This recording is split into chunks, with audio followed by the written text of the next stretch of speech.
રાધે રાધે, જય સિયારામ.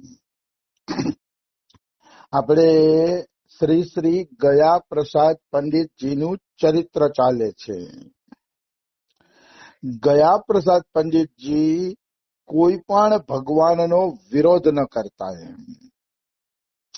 ગયા પ્રસાદ પંડિતજી ઉપાસના તો એની કૃષ્ણની હતી.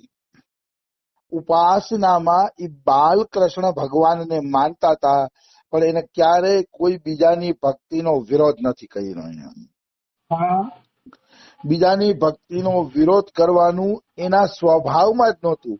ગયા પ્રસાદ પંડિતજીનો સ્વભાવ જ નહોતો કે એ કોઈ બીજાની ભક્તિનો વિરોધ કરે. એવા એક પ્રેમી મહાપુરુષ હતા ગયા પ્રસાદ પંડિતજી, કે જે બધાનો આદર કરીને હાલતા. અને વાસ્તવિકતા પણ એ છે કે જે મનુષ્ય ભજન કરવું છે એને તમામ સંપ્રદાય, તમામ મત, ત્યાં સુધી હનુમાન પ્રસાદ પોદાર તો કે છે ગિરજાઘર આવે કે ભાઈ આપણું આ આવે મદ્રેસા કે મુસલમાનનું જે નમાજ પડતા હોય એ આવે, ત્યાં પણ આપણે છે ને માથું ઝુકાવવું, ત્યાં વિરોધ કરવો નહીં. ત્યાં સુધીની એકતાની વાત કરે છે. પછી ભલે આપણે મસ્જિદમાં જાય નહીં, ત્યાંનો પ્રસાદ ન લઈ, એ લોકો માંસ મટનનો વ્યવહાર કરતા હોય એટલે એ અલગ વાત છે આખી, પણ મસ્જિદને પ્રણામ તો કરવા જોઈએ, કારણ કે એ એક ઉપાસનાનું ઘર છે.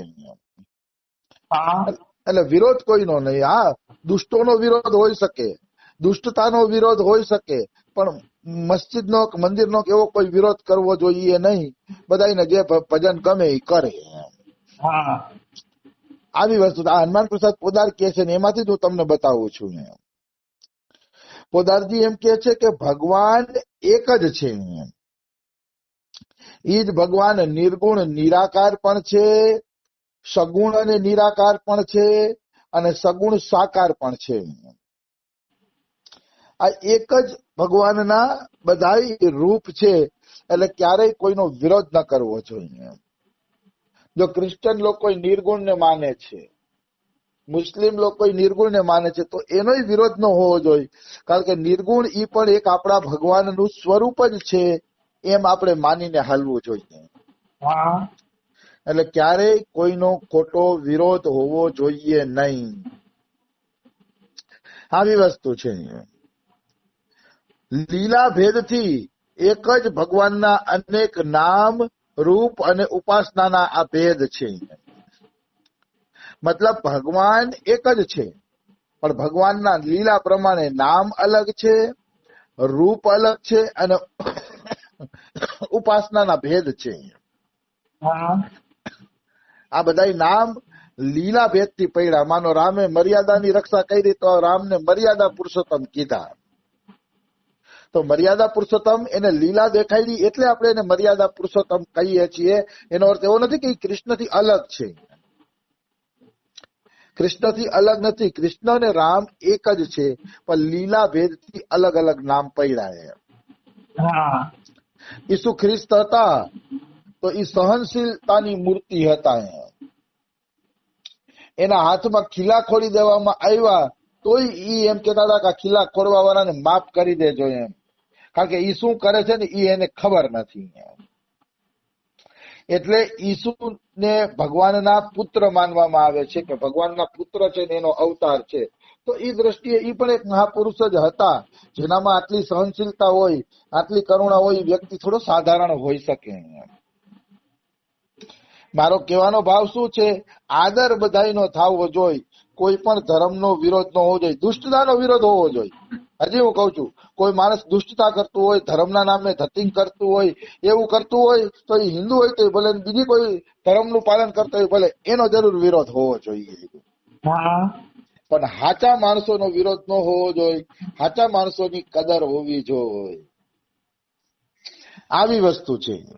મને છે ને ખોટો વિરોધ કરે ને ઈ થોડું ગમતું નથી, કારણ કે ઈ છે ને સાધક માટે ઘાતક છે. સાધકે તો બધાનો આદર કરવો જોઈએ, કારણ વગર કોઈનો વિરોધ કરવો જોઈએ નહીં. આવી વસ્તુ છે. આ તો ઠીક છે, બાકી નકર હિન્દુના ધાર્મિકતામાં પણ કેટલા લોકો ડોનેશન લઈને વાપરતા નથી, ગાયો માટે ડોનેશન લે છે, આશ્રમો માટે વાપરતા નથી, તો એ પણ એટલા જ ગુનેગાર છે જેટલા બીજા ધર્મવાળા છે. બિલકુલ. આપણે બીજા ધર્મની નિંદા કરતા હોય કે આ ગુનેગાર છે ને આ આવા છે ને આમાં આતંકવાદી પેદા થાય છે ને આવું ને આવું ને આવું ને, તો આપણે કઈ આતંકવાદી ઓછા નથી આપણા ધર્મની અંદર. પણ ઘણાના પૈસા લૂંટી લે છે, લઈ લે છે દાનદાતાઓના, પણ એ પાછા સત્કાર્યમાં વાપરતા નથી, પોતાના ખિસ્સા ભરે છે. તો આવા લોકોને સજા મળવી જોઈએ. મારો સત્સંગ હંમેશા નિષ્પક્ષ ન્યાયનો હશે. હિન્દુ ભૂલ કરતા હશે ને તો હું એમાંય કહી દઈશ કે આ બધું થતું હોય તો ઠીક નથી. ગમે એ હોય, કઈ આપણે કઈ કોઈ પાસે લેવું નથી, કે આપણે કોઈનો ડર ફિકર નથી. આવી વસ્તુ છે. જે લોકો કથાઓના લાખો રૂપિયા લે છે, ત્યાં સરકારે ખરેખર ધ્યાન દેવું જ જોઈએ કે શેના લાખો રૂપિયા લ્યો છો તમે આટલી કથાના, એવું શું કરો છો? અને એમ કે અમે સંસ્થાઓ પૈસા વાપરી છીએ, તો તમે દેખાડો તમારું શું કે ઓડિટ બધું દેખાડો કેવી રીતે વાપરો છો. પાકું ઓડિટ હોવું જોઈએ. બાકી એવું નહીં ખોટા બિલ વાળું, આમ કાયદેસર હોવું જોઈએ કે કેવી રીતે તમે વાપરો છો દેખાડો. એમ ખિસ્સા તો નથી ભરતા ને, હોવું જોઈએ. પણ આ તો હું છે સરકારની રહેમ રાહની નજર હોય એટલે બધું હાલતું હોય. પણ હું વિરોધી, ખોટા માણસોનો હું વિરોધી. બાકી આ મંદિરો ને એનો વાંક નથી. મંદિરમાં બેઠેલો ભગવાન તો ખોટું નથી કરતો ને, એટલે મંદિરમાં બેઠેલા ભગવાનને જરૂર નમન કરવું જોઈએ. દાખલા તરીકે બાંગ્લાદેશમાં ઇસ્કોનનું મંદિર તોડી નાખ્યું હતું આખું. મૂર્તિ તોડી નાખી હતી. મેં તો ફોટા જોયા હતા ને એક બે વિડીયો જોયા હતા. મૂર્તિના કટકા પડ્યા હતા. એવી રીતે એ લોકોએ બાંગ્લાદેશમાં મંદિર તોડી નાખ્યું. પણ એ ગલત છે. જો અહીંયા બાંગ્લાદેશના કોઈ હિન્દુએ ખોટો વિરોધ કર્યો હોય તો એ હિન્દુને તમે પકડો. મંદિરમાં બેઠેલી મૂર્તિ તો કોઈનો વિરોધ નથી કરતી ને, પણ એને તોડવાથી શું ફાયદો છે? એટલે મનુષ્યએ છે ને વ્યક્તિનો વિરોધ કરવો જોઈએ. મંદિરમાં બેઠેલા દેવતાનો વિરોધ ન, એ તો બધા માટે ખુલ્લા છે. કોઈ પણ સંપ્રદાયનો આવીને દર્શન કરી જાવ, એ તો આશીર્વાદ આપવા જ બેઠા છે. દેવતાનો વિરોધ ન હોવો જોઈએ.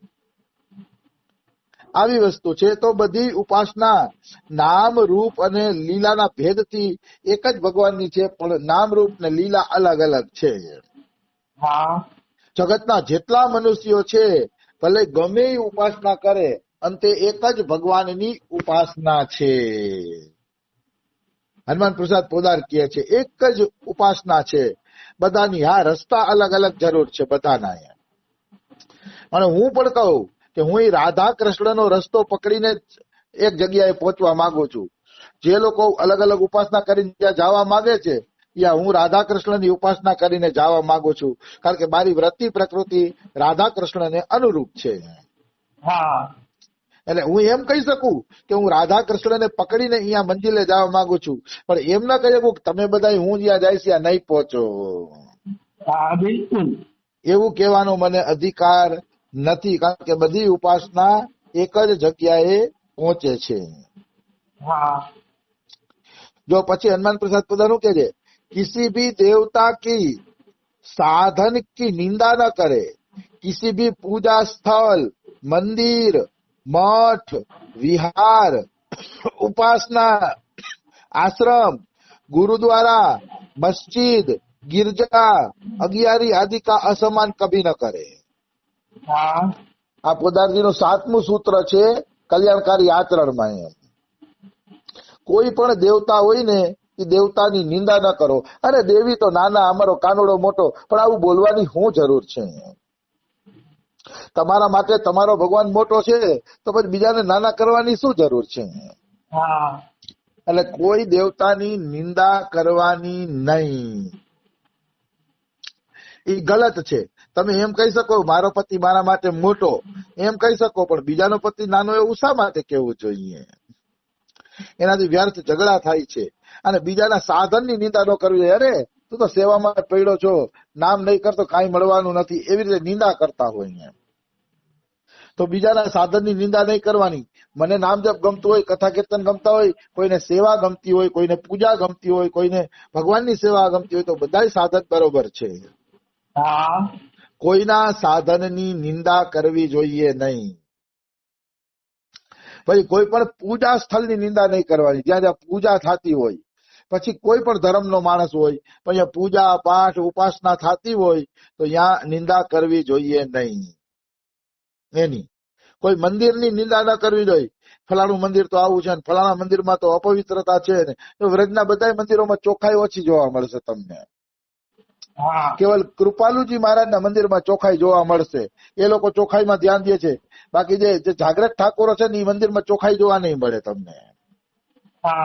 તો કે તો એવી નિંદા નહીં કરવાની. આ મંદિર તો આવું છે ને આ મંદિર તો આવું છે ને આ મંદિરમાં આ વ્યવસ્થા નથી ને એવી કોઈ નિંદા નહીં કરવાની.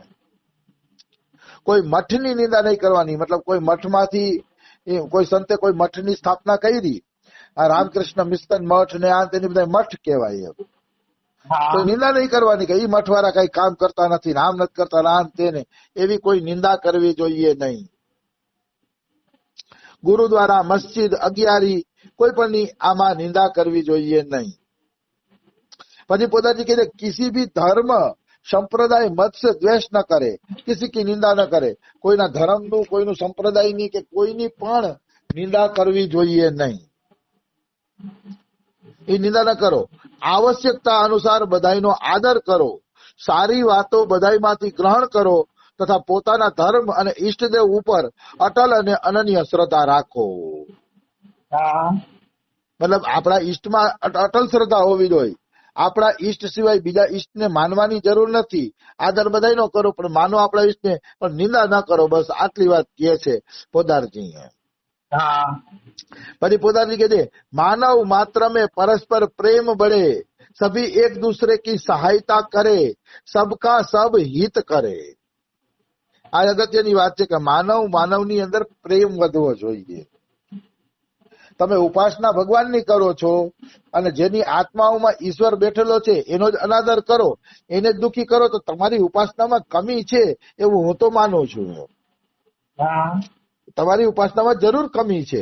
ઈસુ ખ્રિસ્તને ક્રોસ ઉપર લટકાવ્યા તો એને માનવ માત્ર પ્રત્યે દયા જ કરી કે આ લોકોને તું માફ કરી દેજે ભગવાન. એ લોકો શું કરે છે એની એને ખબર નથી. તો કહેવાનો અર્થ છે કેટલી દયા. તો આવી દયા ભક્તોની અંદર હોવી જોઈએ. જો આવી દયા નથી તો હું એમ માનું છું કે